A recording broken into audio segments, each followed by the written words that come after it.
What's going on, John? What's happening, my brother? Uh, a lot of great stuff, but you got a lot of great stuff going on. Look at that background, all those monitors. So you just sit at this bad boy all day and just craft amazing music for yourself and various artists. First of all, before we go there and take a deep dive into music, because you've been doing a whole lot of that lately. What else have you been doing, man?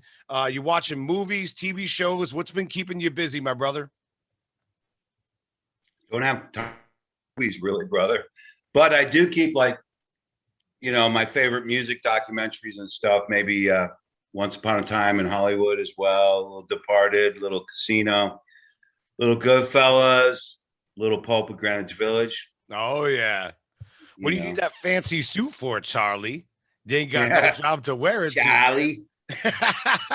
We were talking about, off the air boogie nights the other day, underneath the bed in a floor safe with Cosmo, he's Chinese with the firecrackers. Like that might be one of the greatest scenes in film history. Like it's just so bizarre, and there's so much great physical acting and dialogue. Like Mark Wahlberg, where he's sitting there, and you could see him going through the motions of being like, "I need to get out of this situation. Like my life is a mess. I got to get the fuck out of here."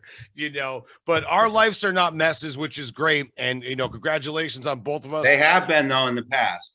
Oh, yes, they have. And we'll go there in a moment. But, for right now, I mean, we remained healthy. We're working on our crafts. And so right now you have a couple projects going on that I can't wait to discuss with you. Where do you want to start, John? Like what's the project that you would like to start Well, off with here? I think, in all fairness, I should explain just what it is I do. I'll go down to the bank in the morning, and if you don't have my money, I'll crack your head. He's like, I don't give a fuck about jail. That's my business. That's Yeah. what I do. Now you put my money to sleep, I'm going to put your brain to sleep. I was asked about the state of the music business in another interview, and art. What is art? Art is the expression of oneself, no? And hopefully you get something from that in those epic moments like Eric Roberts in Pope of Greenwich Village. I mean, from then on, for me anyway, seeing that performance, you're his fan forever, and you're there to root for him, good, bad, whatever. Doesn't matter if he's playing a bad guy, good guy, or whatever. You're like, come on, man, yeah, So He's very versatile as an actor, and that amazing. performance is just like, it's so funny because I listen to so many different podcasts and so many different people talk about films and whatnot, and that movie will just come up. Him and Mickey Rourke had that fire that it was just beautiful. The dialogue, the script, the scenery, the way it was shot. It was one of those perfect films in which, it's very rare you see a perfect film, and that's as close to being perfect as you could. Those guys were meant to play those roles, man. And Oh do it yeah. So together. yeah, but then you had that opening scene where Summer Wind, Sinatra. Yes. That set it up perfect. Ba-da, ba-da-da-da-da-da, ba-da. And he's Yeah, putting the man. suit on and getting all ready for Oh work. yeah. And then, Yeah, pinky ring and stuff. the pinky ring. And I tried to use the pinky ring for a while. It didn't work for me. Did you ever try the pinky ring? It just didn't work for me.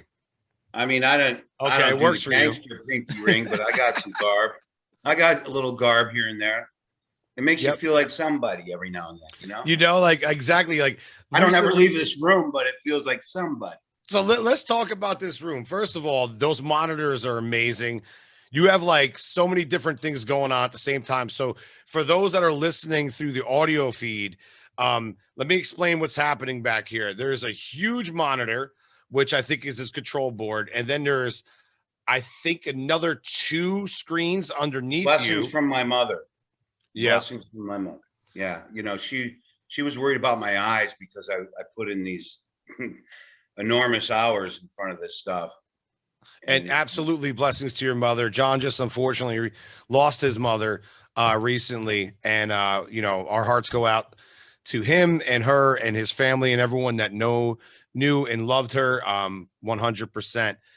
You're always keeping busy, man. Like you could tell, I mean, the multitask that you have to do, and you play multiple instruments and everything like that. So I guess that's where it comes from. But man, let's talk about like the recording process. Like, let's start with one of the most recent projects that you want to discuss. And not only are you like an audio engineer on it, a producer on things, you're also a player. You're also like looking at things in such a way that Well, we can touch on that. I mean, the whole part of being an engineer was kind of out of necessity in that, you approach this stuff and every angle of what has gone down on canvas. And it's almost a curse and a blessing. There's a pro and a con in there. The pro is, everything that's going on, the drums, the bass, the keyboards, the vocals, when they're going to do what, but that's the con too, because all that. You know what I mean? Sometimes it's better. For instance, I'm doing one right now, this project, Tennington Park, which is basically the street I'm on, but we made a little playground thing with some cool stuff. But it's all players, and it's all projects that, there's Rhett, which they're getting ready to, I mean, I've been saying that for 3 years, but because of the pandemic now, Will Champlin came in and worked with Rhett, seasoned all this stuff up. It's right where it needs to be. There's a couple last mixes and he's on his way to being shopped, and that's that. So then there's Tribal Reasons, which is Arnie and I and Joel, and sometimes Mitchell, a lot of Mitchell actually, Stu Ham, some other people. And then there's Kimball, and then there's other projects I do. So there's all these songs. I mean, I have drives full of songs. And it's like we did a cover first to kick off this Tennington Park. And we could talk about that too. Doing a cover is something, there's something very scary about it. And there's something very gratifying about it, because scary, a lot of people are very protective of iconic bands, and they'll come at you crazy because they're used to hearing, say it's in 3/4. They're used to hearing it that way and that way only. Well, guess what? That song touched me too. It touched me, that whatever song you're doing, if I'm covering it, it touched me too. And one time a guy sent me a couple tracks from the first Kimball record out of Germany, and he redid it. I was like, wow, what a killer job. It's just great to hear your stuff turned inside and out backwards. Like those Dirty Loops do it to those pop songs, and that band Dirty Loops. I mean, it touched you, so you want to do it justice. And what's justice? Not doing it just like they did it. You do it to what your flavor is. Another example is, everybody always says, man, you got all these great players. Why wouldn't I? I mean, you want the most expression out of your ideas and your canvas. So why not bring in, these great players that happen to be, I'm blessed to call them my friends too. Because I know they're going to go and do what they do. And it's wrong, way wrong, to tell these guys preamble, say, okay, I need you to sound like Vinny. I need you to sound like, Jocko. I need you to sound like Andy Summers or Eddie Van Halen. You can't do that, man. Otherwise, you end up with like confusion.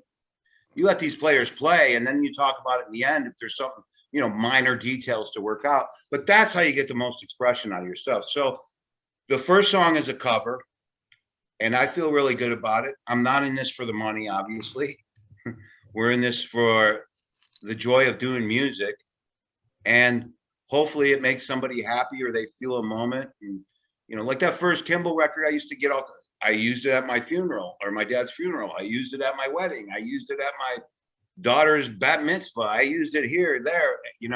It was crazy to get that. So hopefully you move somebody. So that's the first one. I'm flying to LA Monday. I'm doing horn sessions for Tribal Reasons. I'm transferring Kimball masters from the first record I did when I was 31. Those are going to be turned inside out and backwards. That's Bobby in his prime.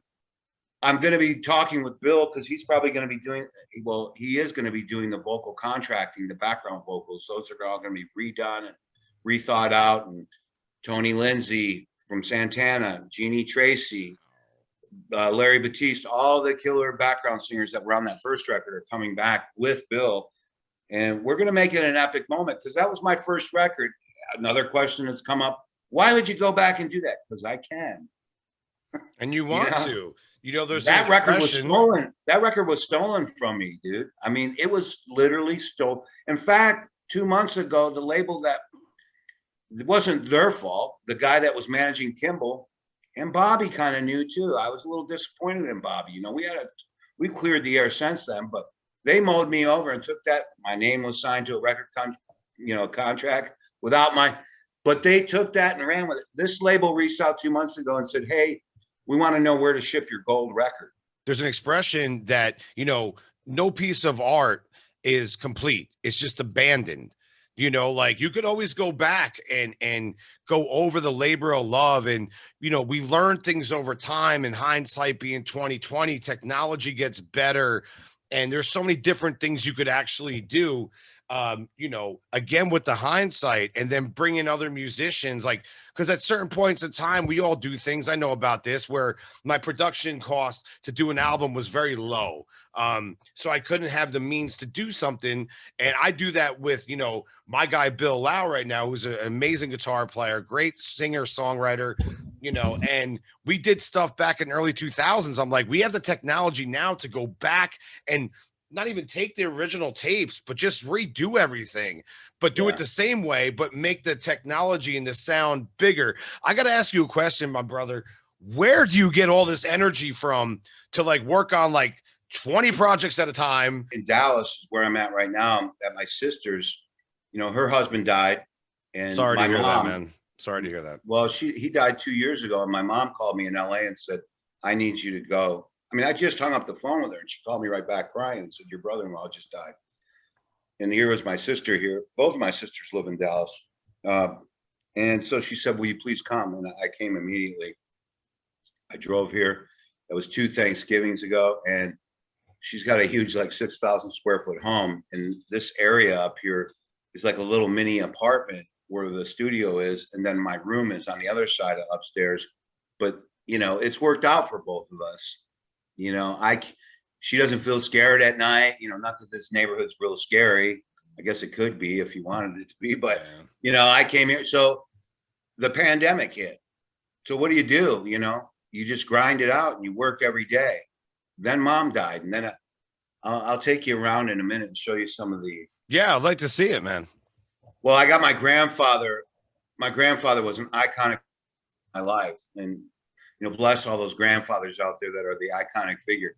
But he had old tape machines, old cameras, vintage cameras, old radios, 1903 sax, 1905 sax, silver plated, 1905 trumpet.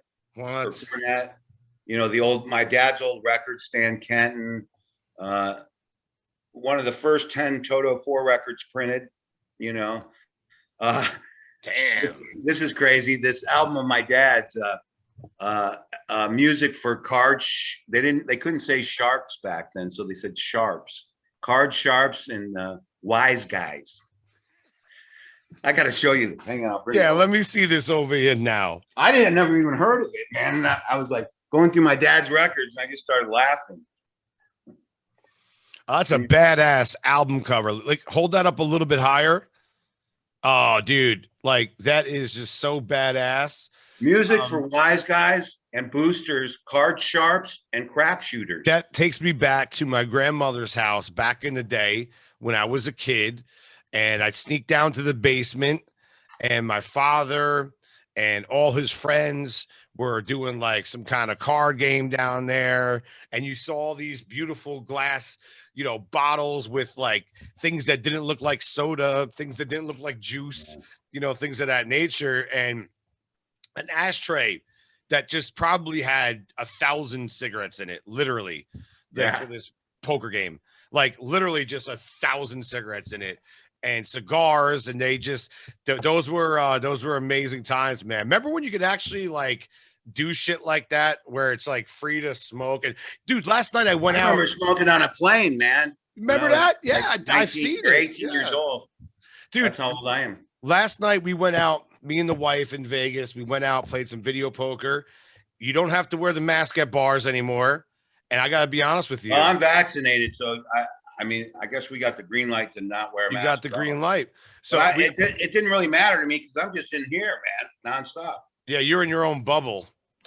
I mean, Brett came in here last night. He's like, dude, go to bed. It's like 3, and I'm going, I can get the drums better. I mean, you're falling asleep at the monitor, man. Like, you know, I'm like, I can get the ring out of the toms. I swear. So, like, real quick, last night we go out. There's no masks. It's great. We're having fun. It was like nice to see like familiar faces, like literally, like, hey, because it's a local bar. I remember you. Like, how great is this? Speaking of like mixing and recording and all that kind of stuff, it is very taxing.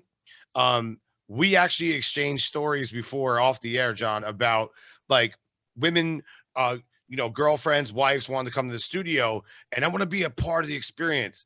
But I'm like, I said the same thing in the past that you had said, not to speak for you, and I'm sure you could further elaborate on this in a moment, is that you're going to listen to the same hi-hat for like an hour and a half straight. It's going to be the same finding sounds, finding mic depth, range, and all this kind of stuff. I'm like, trust me, it's not all it's cracked up to be. And I suggest for everybody that's has that passion, because there's nothing like a live kit. Like when Joel sends me his live kit, I'm all jacked up because that picture of that kit is in your head and you're trying to lay it out the same way and make it work. And it's epic. You know, I keep saying that. It's like the kids saying super, man, that's super bad. That's super. Anyway, there's nothing like it. But yes, I'm single because I have a problem. I'm an alcoholic. My problem's John. You know, I mean, I'm a workaholic. You're a workaholic. Yeah, well, I'm actually recovering 16 years in August. So congratulations. That's amazing, man. Congratulations. Anyway, yeah, I'm single because of that, because I'm deathly afraid. I'm lonely, but I'm deathly afraid of like, I'll let them down because I've been through that before. Yeah. You're still in the studio? Yeah. Well, I will tell you this, you know, and I'm not dropping names, but you do have a fan club. There are a lot of ladies that ask me about, hey, tell me about your buddy John. I'm like, well, I know about 1,000 Johns. And then they're like, well, the musician John. I'm like, you want to know about me? The Romanian peasant. And they're like, no, the one that's always posting with you and going back and forth and stuff. I'm like, oh, so you definitely have a lot of love interests out there towards you. Let yourself be known. Come, be fruitful, join the others. Be fruitful. You never know. I mean, if I found that combination of, I don't know how to even say it, you know, you just get along. And it's like you respect their art, they respect yours. Yes, I can walk into the studio and it's like 10 in the morning, and next thing I know, it's 8 in the morning. And it just went by like that because you're just grinding it out. But it doesn't mean I don't love you. I will love you to death, and I'm a loyal dog. So that's what it's all about, is finding someone that supports you. Like my wife is very good with helping me with all my passions and giving me advice and stuff like that. Well, not only that, but you know, when my mother, I asked my mom about 3 days before she died, I said, what is it you want from me? And she looked at me and she said, don't ever, what did she say again? I'm trying to get it exactly right. Of course, don't plagiarize. Don't plagiarize. Continue to love and be loved, and take care of your business because it's your time. Handle your business. So I'm on a minute, you know, the minute I left, you know, all of that draining 2 months of watching somebody die, that you had to respect it. She wanted to die in her grandmother's bed, but so drained. But when I got in my car to start to leave North Carolina and drive back here, I was like a deer, like running, or a horse running out of the gates at the Derby. You know, I was just wanting to run and just get it done, man, to not only make her happy, but myself happy, and just that feeling. You know, just getting, a feeling of sensation when, someone has wishes for you. And, a lot of people will ask me about work ethic, and I say, I want to make my father proud. He's up there as well. And Absolutely. he broke his ass in the music business. He worked his ass off with 4 jobs. He raised a punk kid like myself, because when I was a kid, man, I was a mess. I was all over the place. Poor guy, had to deal with a lot of craziness. And you can all see it now. And this is me at 42, calm and tamed. But imagine this guy at like 14. Imagine this guy. Here, Like, man. I'm my still a dad had his kid. hands full.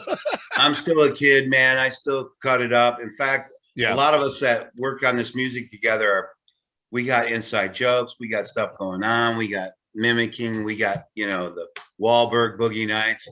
I want to be a star, a great big shining star. In what state? The state of California? Yeah. Basically in the way of the vocal. Here's what's up. Tennyson Park. Let's talk about this. Okay. The thing about this from the inception, when you started sharing some things with me, and I don't want to give out spoilers, but the album cover is awesome. Automatically, when you see this album cover, it really takes you into just, first of all, a point of interest, and second of all, like you get what it's supposed to be. Even though it's conceptual art, you get what it's supposed to be. Can you explain where that cover idea came from? Here we go, guys. Check it out. Yeah, I mean, it leaves a lot open to interpretation. It's so simple, yet you could do a lot. We were actually, Robert Kaufman took this picture. I happened to call him up and I said, man, I got all this stuff going on. I can talk to the ad companies. I'm trying to do the music, and he does all the media and video and art, everything for my brother-in-law, his company, Emerald City, the band Emerald City. And he said, well, what you thinking? What were you thinking? I said, I'm thinking about calling it Tennyson Park. It's just a street I live on. But I said, park. What I'd like to find is those old toys that they had at the park with the spring on it. When we were kids, it would be like a hippo, and you're doing, doing, and you'd hit the ground and come back up. And maybe, a picture of that or something, and leave it open. And then it was raining for 2 days here. And he goes, there's one right by where you're at, I think. So he went over there and he surprised me. He took that. I mean, it's like raining and it looks like a lake almost. And those toys or those rides are laying, in the water. They're in the water.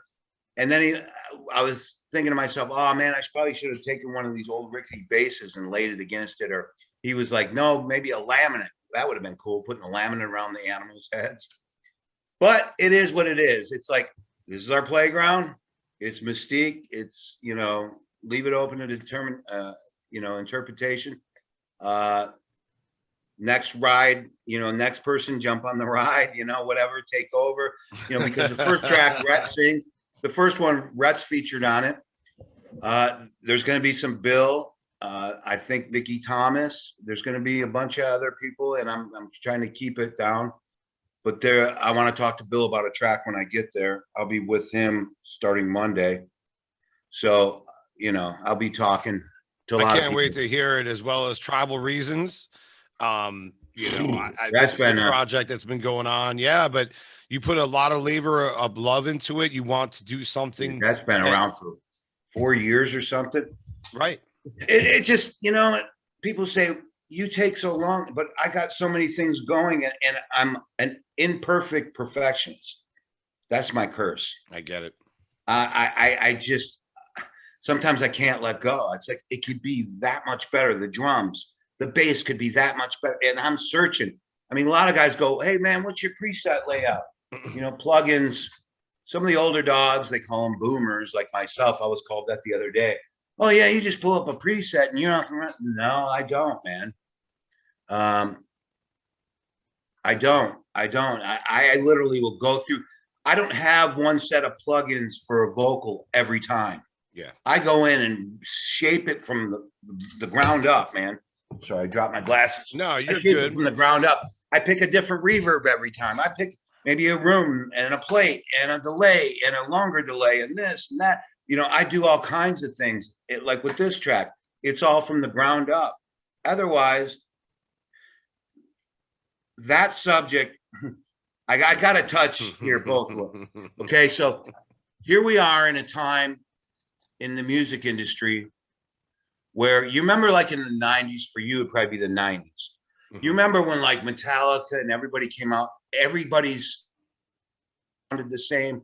The whole songs sounded the same. Who's the guy they make fun of? Can I take you higher? That guy or Creed. Whatever.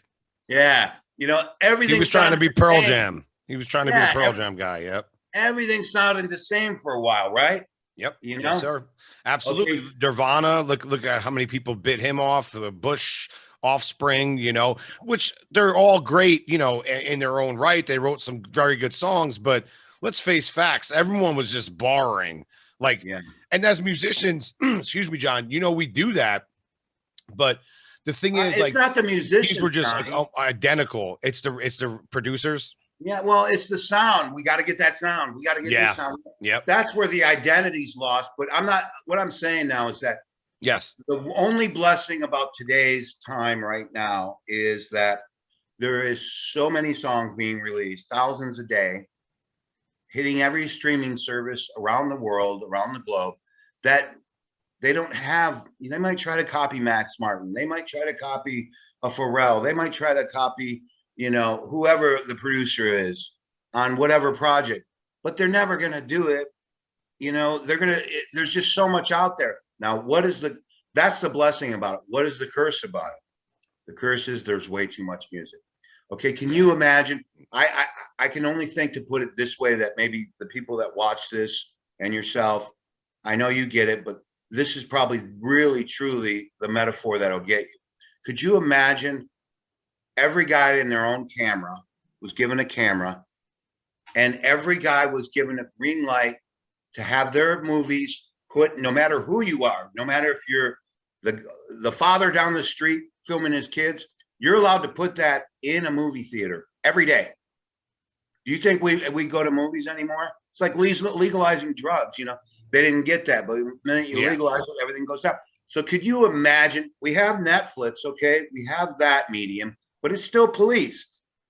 Yeah. In the music business, it's not. It's just everybody throw your music out there. So the listening amount of time the attention span has gone from, like, back when I was younger in the 80s, it was like an hour a week or an hour and a half. You listen to albums, you know. Now it's like 30 seconds because there's so much out there that you can't sift through it. Your band, my band, Tribal Reasons or whatever, you go to put something out, and if you're not put on an editorial playlist, if you're not picked up by a label, my Kimball projects are all picked up by labels, but that's a problem too we'll get into. But if you're not put in the proper playlist, guess what? Because the name Tribal, I got Tribal Reasons songs that are next to like Indian tribal music. Who's gonna find it there? You know, it's happened to me even with my podcast, you know, and like I fall into some weird categories and I'm like, what is this? And I got to go in and fix it. It's not easy, but you're right about the 30 seconds thing. When I went in front of a record company back in the day with one of the bands I was working with, they only gave the song 30 seconds. And in that 30 seconds, you know what they told us? You guys sound too much like Linkin Park. You sound too much like everyone else. That's past now. You know, sorry, we cannot help you. I was like, I understand that, but I'm not talking about that. I'm not talking about label A&R people. I'm not talking about scouts or anything. I'm talking about listeners. Listeners. Yeah. I mean, even if it's my sister, she might, if it doesn't catch her in 5 seconds, she's like drifting away and doing her work and stuff. If I know it catches her, she'll be, absolutely. So with that problem you have, why I'm using the metaphor of the movie industry, if everybody was allowed to put all their films they made into a movie theater, they wouldn't go anymore. And not only that, I just got called out the other day. You're a boomer. Oh, go screw yourself. Go fuck yourself. Who the fuck are you? Because they were talking about cutting vocals. And a bunch of young guys go in there and go, who does that anymore? I just have the sample packs. Okay, so they get these sample packs that they pay anywhere from $20 to $100 for. And they got males and females. They'll do the intro, ad lib. They'll do a verse that they made up. They'll do a pre-chorus that they sang and made up, and a chorus that they made, and a bridge. This guy takes that puts it into his computer, and goes and grabs a loop that was done by some other drummer and a bass line done by somebody else and a keyboard line done. And they go in there and they tune it, with Ableton or whatever they have. And so now it all fits. And they go, listen to my new stuff. And everybody goes, man, you're awesome. Guess what? You missed the point. The point is art is an expression. The feeling of cutting a vocal track with a singer and working through and writing the lyrics and shaping the melody and doing the whole process. You're missing it. You're going for instant gratification. And it's not even yours. So now we were talking about Eric Roberts. So take the Pope of Greenwich Village. You have those scenes and they remove their bodies and these guys put their bodies in there. We're not talking about a remake. We're talking about them taking the actual set and everything. And then they put it in a movie theater and they go, look at my movie. Now, how would you feel? I agree. I mean, they're selling those sample packs everywhere and they're missing the point, man. Kids, you're missing the point, man.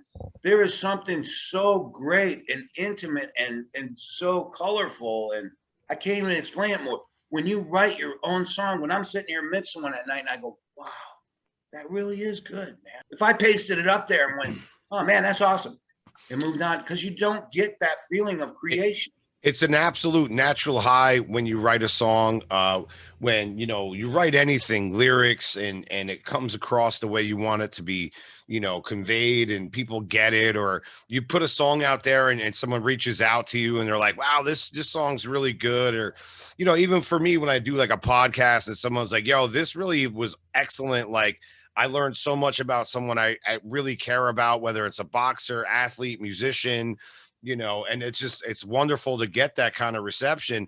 But then it's also great internally. And this isn't like being pompous, but when you do something like musically and you actually feel really good about it and you listen back and you're like, after what I do, I don't know how your process is, but when I record, I dump down my drums, and that's all my responsibility is. I dump down the drums, look at the parts, make sure that they're the way I want, and that's it.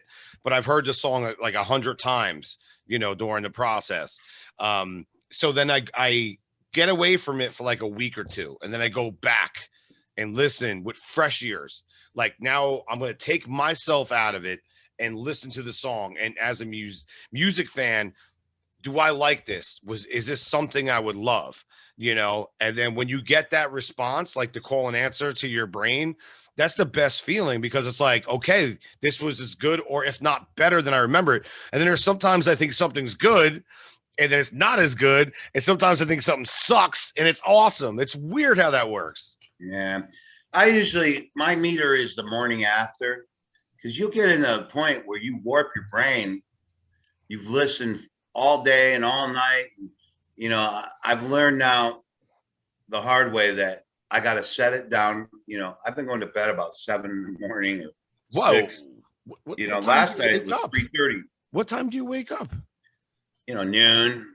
Sometimes 11:30. Not enough sleep. You need more sleep than this, man. Yeah. Well, but I'm on a mission right now to get a bunch of stuff done, because I'm sitting here going, piano.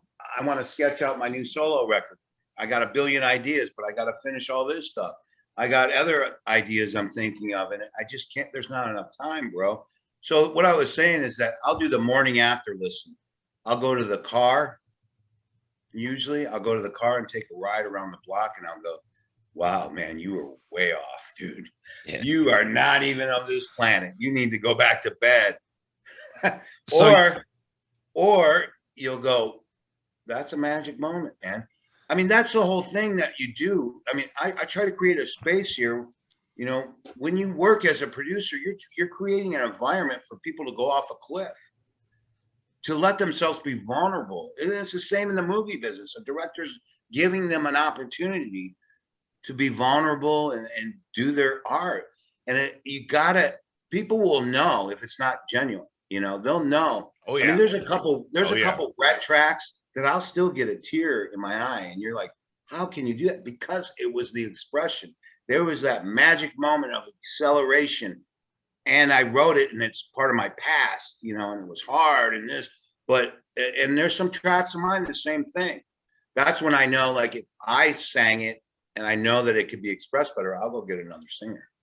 So you treat your song the next day after like a one night stand The where morning after you pill. wake up, yeah, the morning after. I love it. It's like, remember the movie Boomerang when Eddie Murphy's got to check the girl's feet after she sleeps in bed with him I to see don't if she's a remember keeper? specifics, but yeah, no. That's kind of like what it is. Like, it's like a one night stand. Can I wake up to this girl? Like, I used to always tell my friends this, like when they were like, I don't know about this girl. I'm like, you got to put it to the test. When you wake up with her the next morning, does it feel good? Is everything okay? Are you comfortable? Can you have breakfast with her? Never mind what you do at night, because a lot of other weird shit happens at night. There's cocktails or Yeah, whatever, and that's a different animal. yeah, How do you do in the morning is the most important thing. yeah. And that's kind of like what music really is. It's a relationship. Like being in a band, having band members is like having 5 different wives, and you got to Yeah, hear all their stuff, and it's crazy. and the repetitive thing that I tell myself is, well, actually, Tom Dowd, the iconic producer, told me composition is king. Yes. I mean, I can't tell you an Yngwie Malmsteen song. I cannot tell you one because it's all about him. Yeah. I know there's some people out there that absolutely adore him and think he's the best. I met him; he wasn't that nice of a person, but there's virtuosos and then there's composition. I try to do compositions. I'm not saying I'm great. That's just the way I approach it. So if I have one guy telling me I got to be way up, do this, that, and it's got to be about one person, then that's the wrong person to be with you. Because at the end of the day, the composition's everything, man. It's It a really story. is. It's a story, man. really You're trying to is. tell your story, Mhm. and you're trying to make people understand your story, and hopefully they do. You're not beating them. You don't want to beat them over the head to understand it. You want them to get it and make it their own, and have their own experience. So, Absolutely. And the thing is, like whenever I do songwriting and also tracking, I know when to play, or I try to at least think I know when to play and when not to play. It's sometimes, like they say, it's the notes that you don't play that matter the most. oh, yeah. When I was younger, I was like just space. out there. Yeah, I was out there swinging my dick, like fills all over the place. But I'm like, you know what, man? Like, get out of the way of things. And I have friends that are non-musicians and they listen to some of the music that I've been a part of, whether it's with my band or other things. They're like, you've really changed a lot. Like, you air it out more. Because like I was a prog rock guy, a jazz fusion guy, all this type of stuff. And what do we like to do? But then sometimes we have to just learn how to like take those tools and develop those tools and make them serve the song the best way they could serve the song and not serve yourself, because really all you're doing is jerking yourself off if you're just overplaying. Pretty much self gratification, man. It's like, yeah, exactly. I mean, my whole thing why I started doing this was that I was a dreamer, and everything was a story inside of me. Every experience I dealt with, Yeah. and some of those were good enough. Experiences were good enough to be funneled through music. If I was feeling sad, if I was feeling lonely, if I was feeling happy, if I was feeling, eccentric, whatever it was, the moment. I didn't do it for every moment, it had to be a special moment, and it had to convey through me. Yeah. And there's been other times where I just roll out of bed and boom, 10 minutes, there's a great piece written. So it's amazing how it works, man. Like creation and out of nowhere, it's like I'm not the actual songwriter for a lot of projects I work on. I just orchestrate the drum parts and all that kind of stuff. But I do have ideas from time to time. But it amazes me sometimes when I work with someone and they come out of nowhere and they're like, I wrote this last night. And I'm like, wow, this is like a masterpiece. How long did it take you? They're like, I don't know, a half hour. I came up with the structure of the song. And I'm like, damn, it just comes together like that sometimes, man. And then there's other times where someone's been trying to work on a project or a song for literally months. They just can't, they paint themselves in a corner and are like, I don't know how to get out of it. And I'm like, I'm trying to help you, and maybe just take the idea and store it, save it for another date and time, because I think that things have to come naturally in a lot of ways. You could premeditate. You could, kind of think of a way that you want to get to from point A to point B. But there's also like, if you have to force, like I've been doing like screenplay writing. I write when I'm ready to write. I don't force myself to write because I got to be like, I got to get this done. No, what I'm going to do is sit down, and when I feel creative, whether it's I smoke a joint or something, like I'm going to sit down and write this thing. And sometimes that works and sometimes it doesn't. You go back to it, you're like, maybe next time you don't smoke the joint. It's like, so you feel it, you know when to go. But my point that I'm getting at here, man, is that you go all the time. How do you do that? But the attention span's got to be insane. I don't know. Yeah, I mean, I find myself, like I said, how can I get more done? And there's no possible way. But no. Yeah, I think if I let go of some of the perfectionism, trying to do that, and just realize, dude, it is what it is. You can't make it any better. You've been given this palette, and I'm still, like I said, out of necessity, became an engineer. And it's, that's because sometimes there's been engineers where it's like, you'll say, hey, is there any way, you're not allowed to say more level? No, because there's different ways of approaching that, compression and this and that and panning. And, so always being guarded about that stuff. It was like, now I can do whatever I want, again, curse. Now I can do whatever I want. So I'm going to go out. Therefore, yeah. Until I get there. And when I get there? Well, don't really know that. I haven't figured that out yet. I just got here on this one, and 4 days of dealing with the drums, I thought I had the drums there. I mean, they sounded good, but you got to understand, Joel played one kit, so there's 12 mics, I think, yeah, something like that, 12 mics, and then he played another kit without the kick and snare and just the toms with rooms and overs. And I really wanted to do the Phil Collins drum sound of those toms, but he said, do me a favor. Most drummers hate that. Please don't do that. I was going to kind of go, well, yeah, it's with a listen mic compression is how it happened. It was an accident from a talkback mic from an SSL board and a gate verb. So I didn't go there, but I thought I was close. And he's like, oh man, no, my big toms, the second, they're way off, dude. And I think he was a little angry with me. So I then took it upon myself. I'm going to get it right. Tweezers, So I've been at it for 4 days, making it right. And I just landed there. I'm glad you brought this up because people have to understand that, our music fans, but not, in production or ever recorded professionally or in bands, is that there's so much that goes into just miking a drum, mixing one drum, putting it all together and making it sound great. The new Chevelle album, I believe they did it all analog, which I was very happy to hear. And I could tell right away, like first of all, it's a great album. Shout out to those guys.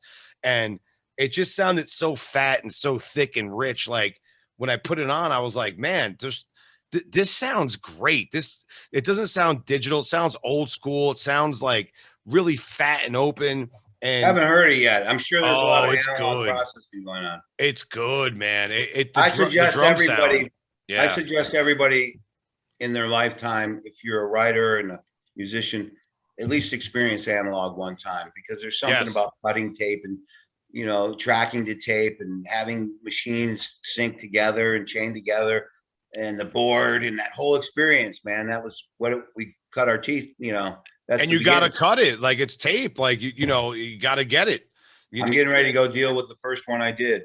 No cut, copy, paste. Like, I mean, when I record it on tape reels, like there's no cut, copy, paste. It's like you get it or you don't get it.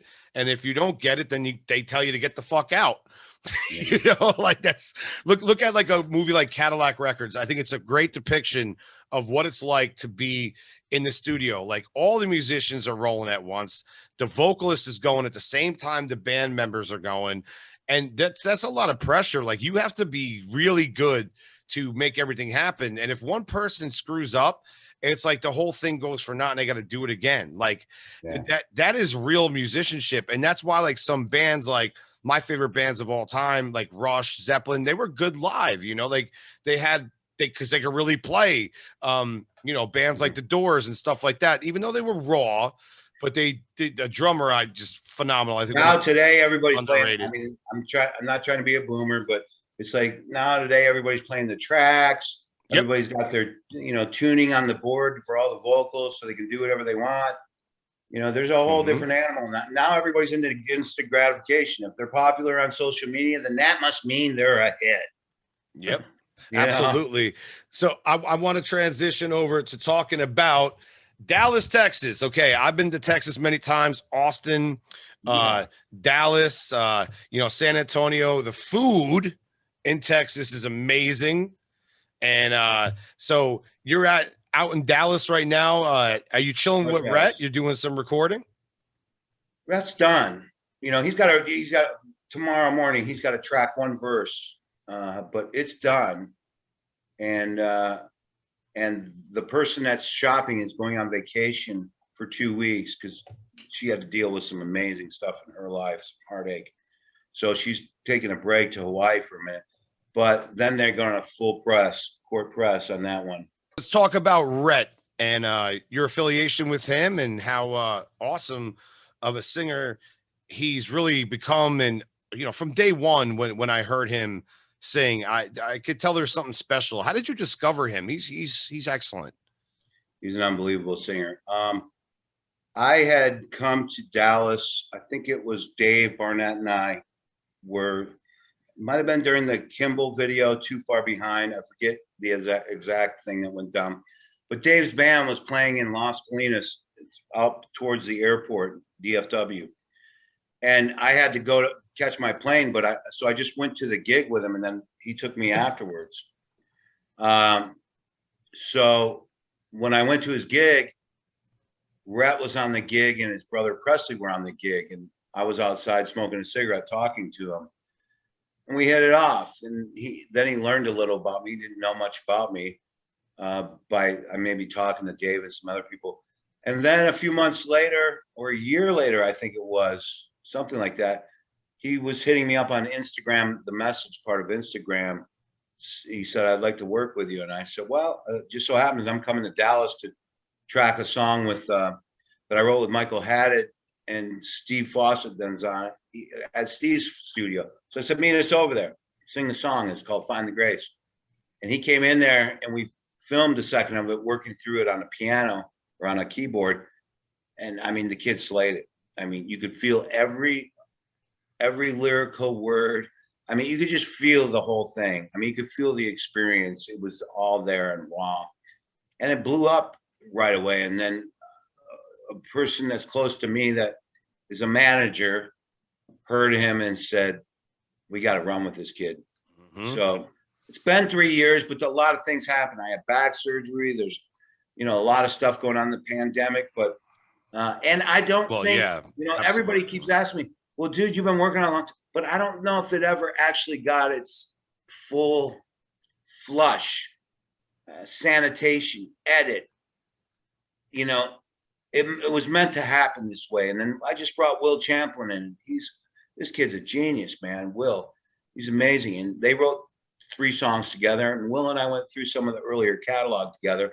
I picked his brain. He's a younger guy. And I mean, he plays every instrument. We just went through and he reprogrammed some drums, and then it gave me more ideas and stuff. So everything's right where it needs to be right now. So he's going to have the perfect project to be able to, the manager will, to be able to shop him now. They only went to one label before the pandemic, Universal. And Universal came back, data. They want data. What does that mean? They want social media numbers. This is the sad part of our business. They want to be able to take what you've worked hard on, your social media or whatever, and they want to take that and run with it. Long gone are the days of artist development. Yes, sir. I deal with it with the podcast. Sometimes I have people like, what are your numbers? And I'll show them the numbers, which are pretty good numbers. I'm very proud of, but it's like with the music business, it was the same thing. Like we were signed to a record label, a band I was with, and the record only sold 10,000 units. So you're only as good as your numbers. But it's like, in order for me to get bigger numbers is to get out to the audience and have someone promote. Like the musicians do the job, like they have to self-promote and of course have a good social media presence. That's important. Yeah, but shame on the labels. Shame on the labels for this. They shouldn't take you in if they're not ready to push you a little bit. That's the point I'm getting at. The big problem is that what they do too much of today is they'll sign you and then they'll just put you on a digital streaming thing and available but they don't advertise it. They just park you there and then they tie you up for 3 to 5 years. That's my point, exactly. And they don't push anything about it. And it's like, shame on you. You shouldn't do that just because you want to have, when Sound Exchange first came about, Universal went in there and said they own everybody's masters. Well, they didn't. They were just made you come forward and fight them so they could collect all that money. It's like this whole thing, there's so much bad in it, but then what do we do it for? We love music. That's why we do it. I love that you brought that up, because that's the positive, because there's nothing better than creating art, whatever kind of art it is you want to create, whether it's writing something, drawing something, painting something, whatever it is, decorating your house, whatever kind of art form you like. And it's good to always stick with that root. And then, what will be, we all know I'm a Buddhist. So it's like, I kind of just roll with the punches of life. And you put your best product out there. You put your best version of yourself out there, and you see where the universe wants to put you. What's that, brother? Sometimes you're worst. I do anyway. Yeah, I've done it. I'm in. Oh, bro, I fell on my face a million times. But people like listening about that is like, those are learning lessons. It makes you better. Like, there's no such thing as perfect, number one, but there's really, like, when you've done good, and then you sometimes like, man, I could have been better on this day. But you learn from that, and it gives you character. It gives you establishment. That's how people grow. And music is like that. Sometimes you'll write a shit song and be like, what was I thinking? I've done a lot of those. I've done quite a few of those myself. I mean, I just purged my hard drive a few weeks ago. I was like, that can go, that can go, that can go. I mean, because if you got to massage a turd in the chicken salad, I mean, you're going down the wrong road, man. Just write a new song. I'm going to keep that one. Chicken shit in the chicken salad. You know what? I'm never going to look at chicken salad the same now. Thank you. And I like chicken salad a lot. So yeah, well, I'm sorry. It's a metaphor. Yeah, but, that's great. I don't know. I can't tell you. I don't have a crystal ball, but I would suspect that I hope he gets picked up by a mid-level or a somewhat larger boutique label. I hope he doesn't get picked up by a large label, because I would hate to see him get lost in the shuffle, because he's a pure singer. I mean, all my friends that are singers and people in this industry that I respect have heard him and said, holy cow, man, that kid, I mean, his acceleration reminds me of Bobby a little bit. That acceleration, he can accelerate, man, through a phrase, and it'll leave you speechless. Yeah, we're referring to the great Bobby Kimball from the original lead singer of Toto, probably one of my favorite singers, if not my favorite singer of all time.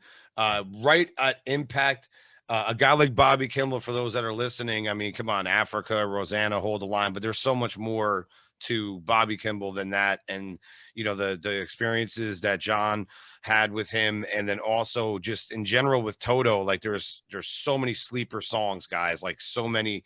When I saw Bobby Kimball for the first time, I was there because I'm a drummer and I wanted to see Simon Phillips, one of my heroes. So I go to a concert at BB King's in New York, and Bobby starts singing a song called Falling in Between, in which right away his vocals, and I heard this on CD already. I was familiar with the song, but when he belted his first line, I could not take my eyes off him the whole night. Like, they did a cover of Isolation, which is always a song I wanted to hear him sing. I got to hear it and see that, which was amazing. And just so many other great songs. And I got the privilege to see them multiple times and actually work with Bobby in the past. A voice like that is so powerful. I've never heard anything like it before. Yeah. Nor will you probably again, because he's one of a kinds. He's a dear friend of mine. I'm a little worried for him. I mean, there's a guy that's telling him he's going to make a movie, and I think the guy's just taking advantage of his money. We're taking money from him. That's really got me concerned, and because I don't think Bobby can see through it. I don't think he sees it, and we all see it. I mean, let's just be honest. This guy claims to be making a movie called Tanner Song about that. Wouldn't you, if you were a director or a writer, wouldn't you want the whole story all the way up to that night where Bobby and that whole band won 6 Grammys each? I mean, I Big see like a accomplishment. Cameron Crowe Almost Famous movie. I see 6 members, whatever it was, 7 with the added ones.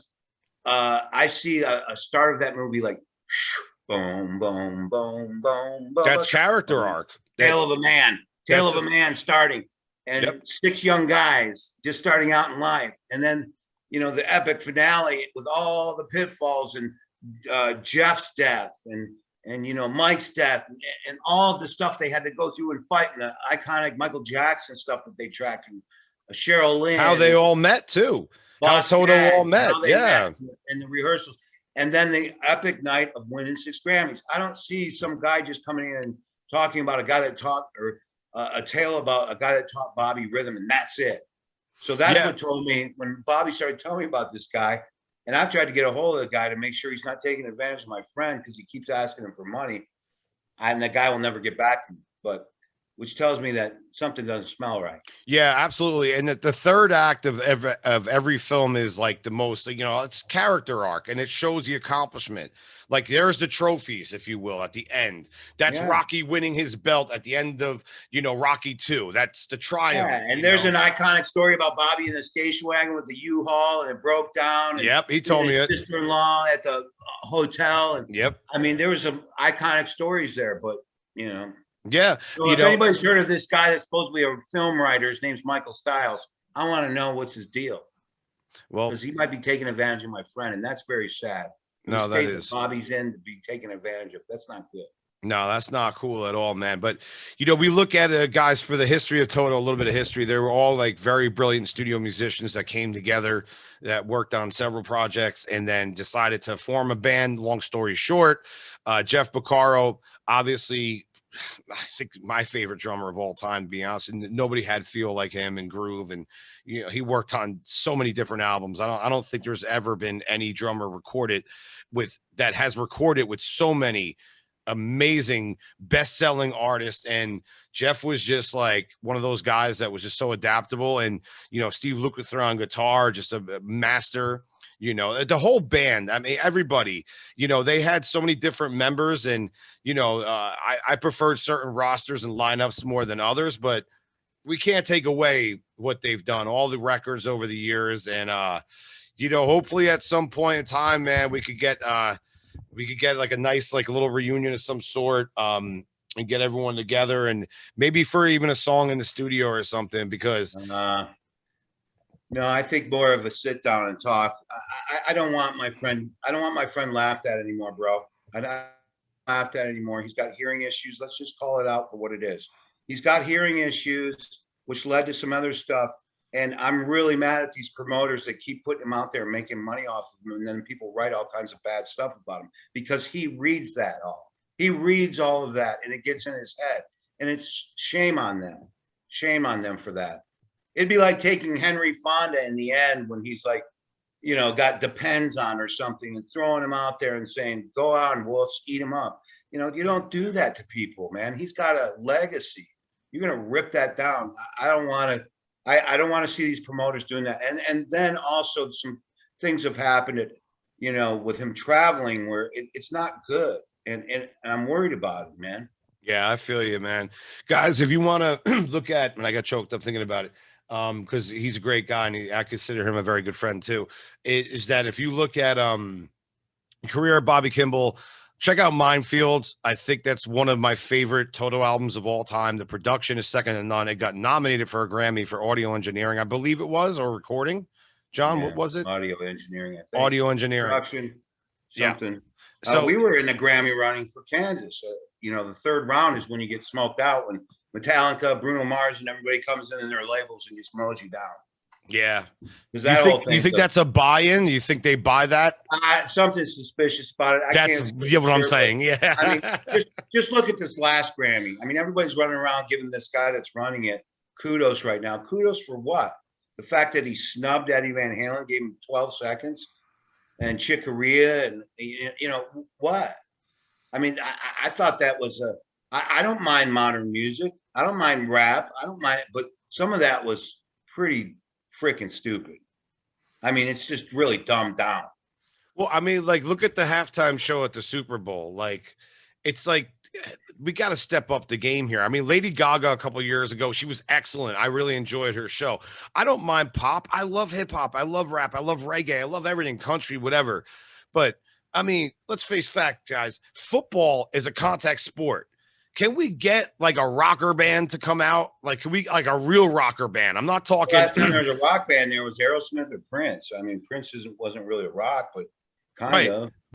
No Nickelback, please. But outside of that, like, no offense, Nickelback. I'm not a fan. But anyway, the Stones did it one year too. The Stones did it too. They always kick ass. They always kick ass.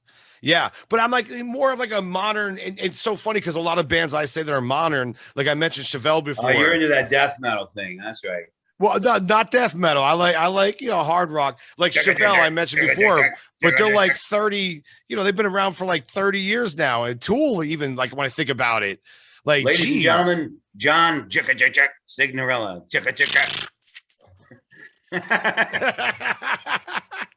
It's a form of metal. I got my beatboxing down. Hey, I like all styles, but we need someone to come out balls to the wall. I mean, I just want art. I just want something done well. I don't want somebody lip syncing. I don't want a bunch of tracks in the background. I know they have to do the production their way, but come on, people, man. Let's get back to realism and not fakeism and not, I hate politics. Everybody tries to get me into their politics thing. Leave it alone, man. Next thing you know, you're going to be gone. And what did you do? Fight for stupid. I mean, all those guys want to do, those politicians, is make money through corporations and stuff. Just do your life, man. Do what you love. All that crap, whatever I do a show with someone, we always talk a little bit. Sometimes I don't even talk to them at all outside of just texting. And then, I meet them for the first time on Zoom or Skype or whatever platform we decide. And, sometimes people will be like, well, what's the nature of the show? I've listened to your pods in the past, John. I got an idea of it, but, what can I say? What can I not say? I'm like, well, you could curse, which is excellent. It's a pre-recorded show. So if anything goes awry with technology, don't worry about it. I got it covered. I have timestamps on everything.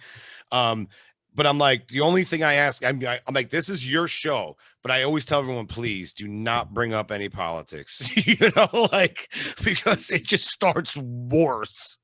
And I've seen a couple of guys ruin their music career this past 2 years. Jesus, man. Of course. I mean, I've seen some people just abandon their ships, and it's on both sides, man. It's like, yeah.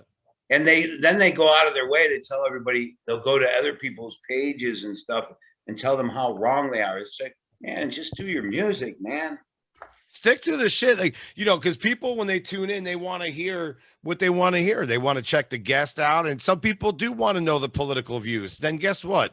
You could research them. There's something called Google. If you want to see who is into what and whatever, or just go to their social media, because a lot of people do post, what side of the fence they're on. And for me, I'm on the side of fence of living life, being positive, focusing on the best you can be, focusing on your health, focusing on getting shit done. Like my mom said, love and be loved. That's it. That's all we could do, man. I mean, all I could do is make my universe the best I can make it. And John, you're certainly making your universe amazing. And not only yours, but for other people, listeners, your musicians, everybody. I hope so, man, but I don't, it's not a necessity. They either like me or they don't. It's not a popularity contest. I'm not with the band Toto. Let's get that clear right now. I produced the singer twice. Yes. There's only 2 solo records, and I'm about ready to have his, departing one here in a minute. But, everybody just love each other, man. Try to forget all that crazy crap, all those conspiracies, everything you're trying to, the flying saucer ain't there, man. Yes. And if it is, guess what? We can't do anything about it. We can't do anything about it, but I do believe in aliens. There, I'll go on that one. I see you too. They're coming at some point, and when they do, like you said, there's nothing we can fucking do about it. Hey, man, they could wipe us out in 2 seconds. Who knows? All I know is I'm trying to get the next note done. Absolutely. Turn them on to a song or something. Aliens ate my Buick, Thomas Dolby. I bet you aliens, they got to have their own music, right? Like they got to have like their own thing going They on. probably play in a different. They don't play in 440 for sure. They're not playing in 4/4, no. They're like doing like Beyond Dream 440. Theater shit. They're not in 440. And the technology, like their editing skills must be amazing because everyone always has this idea that aliens have this incredible technology. Dude, when the term cut and paste, they take that literal.